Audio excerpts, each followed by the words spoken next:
Mister Surya, आपके मन में ये देश का कर्ज चुकाने का ख्याल कैसे आया? अफसोस की बात है कि ये ख्याल सिर्फ मुझे आया, बल्कि ये ख्याल तो हर एक भारतवासी के मन में आना ही चाहिए।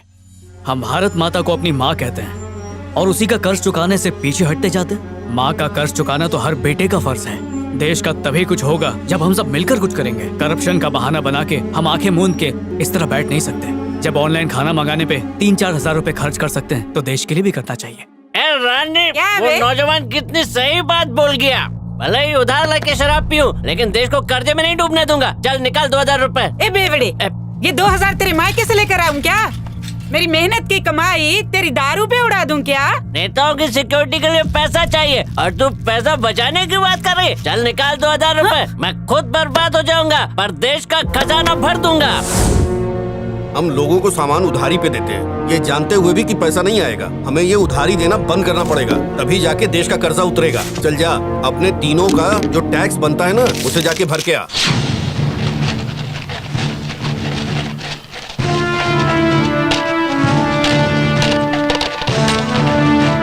हमारे देश के वित्त मंत्री का कहना है कि भारत के इतिहास में पहली बार हमारी अर्थव्यवस्था में इतना अच्छा सुधार आया है और ये सुधार आया है इस शख्स की बदौलत जिसका नाम है सूर्या। सिर्फ इनके दिखाए हुए रास्ते की वजह से ही लोग अपना अपना टैक्स टाइम पर जमा कर रहे हैं, जिसकी वजह से हमारी अर्थव्यवस्था काफी अच्छी हो गई है। मामा टीवी पर फायदा मिलेगा। देश के राष्ट्रपति और प्रधानमंत्री ने भी सूर्या के इस काम की काफी सराहना की है। देश के सभी लोगों से यही उम्मीद है कि वो अपना टैक्स टाइम पर भरें। और अब वक्त हो गया है खेल समाचार का। जो लोगों की मदद करे, उनकी तकलीफ में उनका साथ दे और हर किसी की जुबान पर तेरा ही नाम हो सूर्या, और तू मेरा नाम रोशन करेगा, मुझे यकीन है। एडवोकेट सूर्या।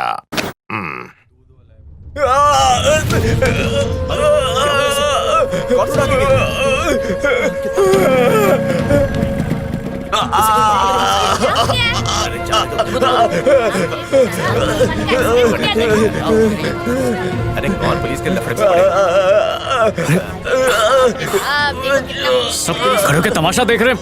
इसकी मदद करनी चाहिए हम। चलो उठाओ उसे। अरे कोई एम्बुलेंस बुलाओ। Auto, auto. घबराओ मत, तुम्हें कुछ नहीं होगा।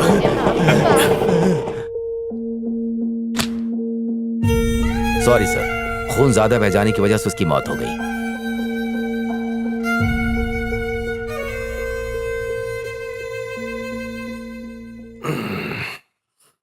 क्यों सूर्या, मुंह क्यों लटका हुआ है? दीदी ने फिर से डांट दिया क्या? अरे ऐसी कोई बात नहीं है। तो फिर क्या बात हो गई? आज सुबह एक अजीब चीज हुई, किसी का एक्सीडेंट। वो बेचारा सड़क पर लहूलुहान तड़प रहा था। सैकड़ों लोग उसके इर्द गिर्द खड़े थे पर किसी ने उसकी मदद नहीं की। मैं उसे उठा के अस्पताल ले गया लेकिन वो बच नहीं पाया। डॉक्टर ने कहा कि अगर वक्त पर ले आते तो शायद उसकी जान बच जाती। ऐसा हादसा उनके साथ भी हो सकता है, फिर भी ये लोग तमाशा क्यों देखते रहते हैं? ऐसी बात नहीं है सूर्या। देखो, इंसानियत आज भी जिंदा है। पुलिस की इन्वेस्टिगेशन, कोर्ट कचहरी के चक्कर, इन्हीं सब बातों की वजह से लोग आगे नहीं आते। लोगों को अपने सारे कामकाज छोड़कर इन्हीं बातों में फंसा रहना पड़ता है। कई कई दिनों तक तारीख पे तारीख दी जाती है, कोई अंत नहीं है इसका। मरने वाला तो मर गया, वो वापस भी नहीं आएगा, लेकिन जो बचाते हैं उनकी भी जान पे बनाती है। इसलिए ज्यादा मत सोचो।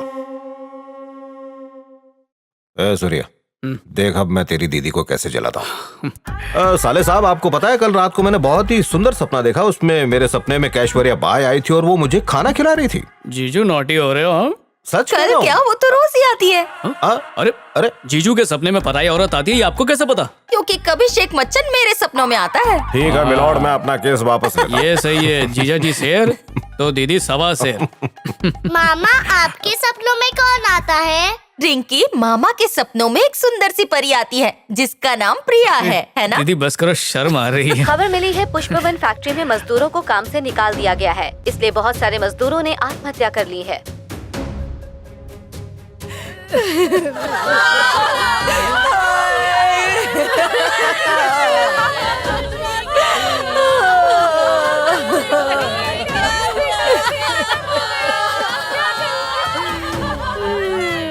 अगर इसी तरह सबको निकाल दिया तो हमको तो आत्महत्या करनी पड़ेगी। अरे आत्महत्या करे हमारे दुश्मन, हम मजदूरों की समस्या एक ही आदमी सुलझा सकता है।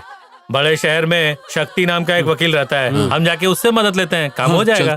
मुझे खुल के बताइए बात क्या है। साहब जी, हम लोग पुष्पवन फैक्ट्री के मजदूर हैं। पिछले 15 साल से वहाँ काम कर रहे हैं। लगातार 3 महीने तक काम करने पर हमें 3 दिन की छुट्टी मिलती थी, लेकिन इस बार मालिक ने हम सबको काम से निकालने का फैसला ले लिया है। और जब वजह पूछी तो हमें बेइज्जत करके भगा दिया। आप ही बताइए हम क्या करें? हमारे पास एक पैसा नहीं है, बच्चों की परवरिश, घर का खर्चा कैसे चलाएं? असल में मामला है क्या? देखो, परमानेंट जॉब पर रखने पर इन्हें प्रोविडेंट फंड और सब फैसिलिटीज देनी पड़ेंगी। ये खर्चे बचाने के लिए ही कई बड़ी कंपनियां आजकल ऐसा कर रही हैं। पर साहब, हम अपने हक की लड़ाई कैसे लड़ें? साहब, मुझे बड़े दुख के साथ कहना पड़ रहा है कि आप जैसे टेम्परेरी वर्कर्स कुछ भी क्लेम नहीं कर सकते। बात सिर्फ मजदूरों की नहीं है, उनके परिवारों की है। आपको उन्हें हक दिलाना ही होगा। नहीं सूर्या, हम केस करेंगे तो भी कुछ नहीं होगा। लेबर कोर्ट जाकर भी कोई फायदा नहीं होगा। ये बहुत बड़े लोग हैं सूर्या। हम जैसे छोटे मोटे वकील तो वो अपनी जेबों में लिए घूमते हैं। मुझे माफ कर दीजिए, मैं आपकी कोई मदद नहीं कर सकता।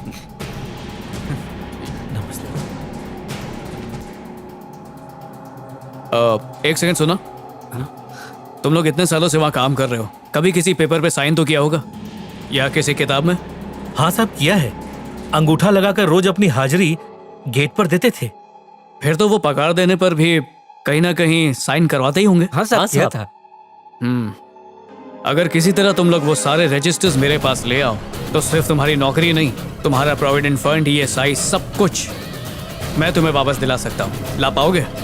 साहब, हम वो रजिस्टर लेकर आएंगे। अगर वो हमारे हाथ आ जाए तो केस हम ही जीतेंगे। तुम सबकी मेहनत की कमाई कहीं नहीं जाएगी। ठीक है, चलते। अच्छा जीजू, एंट्री रजिस्टर और वाउचर्स को हम सबूत की तरह कोर्ट में यूज कर सकते हैं ना?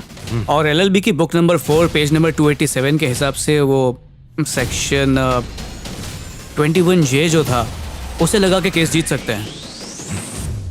Very good Surya, I am proud of you.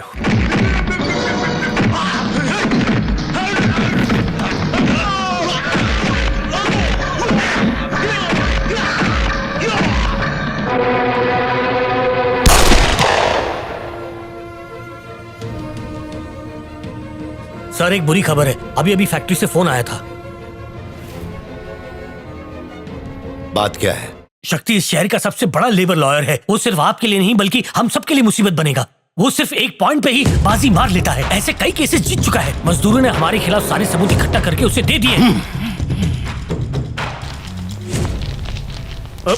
Sorry दोस्त, देख के चलो यार। सूर्या, लिफ्ट आ गई है, जल्दी आओ। चलो। क्या अरे अरे कौन हो? क्या कर रहे हो? अरे सूर्या! अरे जीजू, जीजू!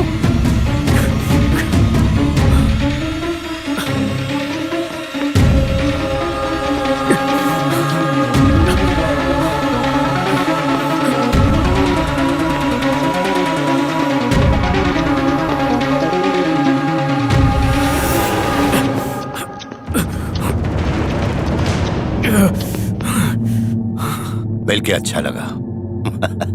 और आपको? मिस्टर शक्ति, उम्मीद करता हूं कि आपसे बहुत जल्द मुलाकात होगी। जीजू, कौन था ये? ये पुष्पम एस्टेट का मालिक जीके है। अजीब किस्म का इंसान है। पैसे खिला के मुझसे ये केस रफा दफा करवाना चाहता था, लेकिन मैंने मना कर दिया तो किसी भी तरह से मजदूरों को उनका हक देने के लिए अब राजी हुआ है। सूर्या, ये हमारे लिए बहुत बड़ी जीत है। थैंक गॉड, सब out of court he settle हो गया है। अब सबको नौकरी मिलेगी। अब तो खुश हो ना तुम? पर ये हाथ खींच के क्यों ले गया था? मैंने कहा ना, बड़ा अजीब किस्म का इंसान है। आओ चलो तुम मेरे साथ। प्रवीण जी सर। हमारी फैक्ट्री के मजदूरों का लीडर कौन है? मुरली। मुरली, तुम क्या अपनी सारी जिंदगी मजदूर बन के ही रहना चाहते हो? मालिक नहीं बनना चाहते? जिंदगी हमें सिर्फ एक ही बार मौका देती है और हमें वो चूकना नहीं चाहिए। तुम्हारी तरह मैं भी एक मजदूर ही था। मौका मिलते ही मालिक बन गया। एक का खात्मा ही दूसरे की जिंदगी होती है। वो लॉयर शक्ति मजदूरों को मेरे खिलाफ भड़काना चाहता है। लेकिन वो नहीं जानता कि मैं उन्हीं मजदूरों को उसके खिलाफ कर दूंगा। अगर मैं तुम्हें छुरा भोंक के मार डालूं तो लोग उसे क्या कहेंगे? कत्ल कहेंगे सर। और अगर 100 लोग मिलकर वही कत्ल करें तो? बदला लेना।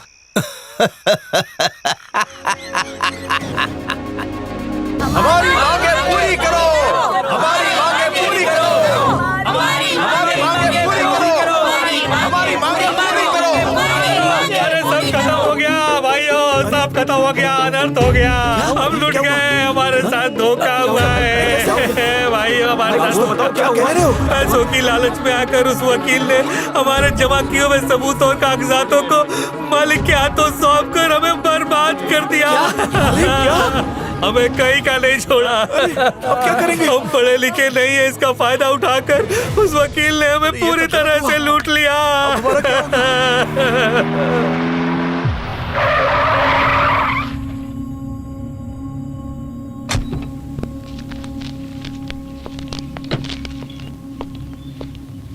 तुम्हारे मालिक को तुम्हारे बारे में सब बता दिया है, अब सबको पैसे मिलेंगे। अब तुम लोग अपनी हड़ताल वापस ले लो।